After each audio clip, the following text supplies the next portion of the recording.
पूर्व जन्म की प्रीति के कारण ही गुरु कृपा इस जन्म में बरसती है।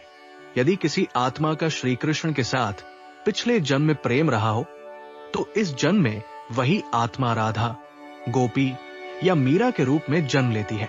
पौराणिक इतिहास ये भी बताता है कि ईश्वर से द्वेष तक जन्म जन्मांतर चलता है। हिरण्यकश्यप हो या रावण, उनका वैर केवल एक जीवन की घटना नहीं था। यदि द्वेष जन्मों तक चल सकता है, तो भगवान के प्रति प्रेम भी जन्मों तक चलता है। पूर्व जन्म की प्रीति इस जन्म का पहला कदम बन जाती है। गीता में कहा गया है कि हजारों मनुष्यों में से कोई एक ही मुक्ति की इच्छा करता है। उन हजारों में से कोई एक ही साधना के मार्ग पर आगे बढ़ता है, और उनमें से भी कोई विरला ही पूर्ण अवस्था को प्राप्त कर पाता है। ईश्वर भक्ति एक ही रात में प्रकट नहीं होती। अनेक जन्मों के पुण्य के प्रभाव से ही ईश्वर के प्रति प्रेम जागृत होता है।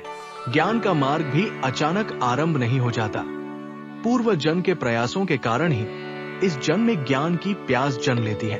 उन्हीं संस्कारों के कारण इस जन्म में गुरु प्रकट होते हैं और साधक आगे बढ़ पाता है।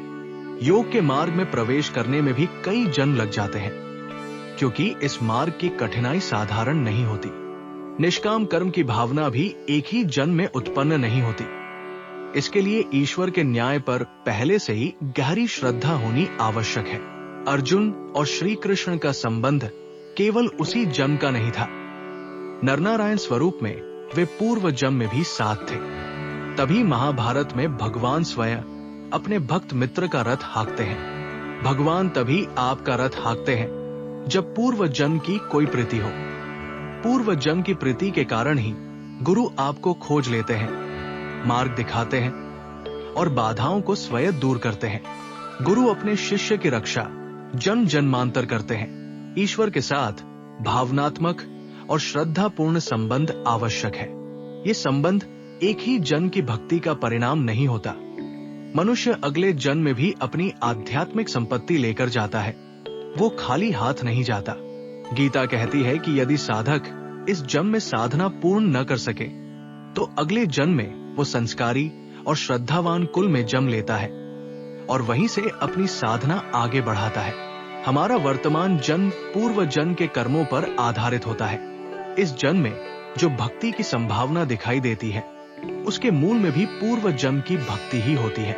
समय महत्वपूर्ण है, जन्मों की संख्या नहीं। देव एक ही जन्म में मुक्ति का प्रयास कर सकते हैं, मनुष्य नहीं। इसलिए मनुष्य के लिए जन्मों की संख्या जुड़ी रहती है। देहांतरण के समय स्मृतियां मिट जाती है, पर संस्कार और वासनाएं अगले जन्म में पहुंच जाती है।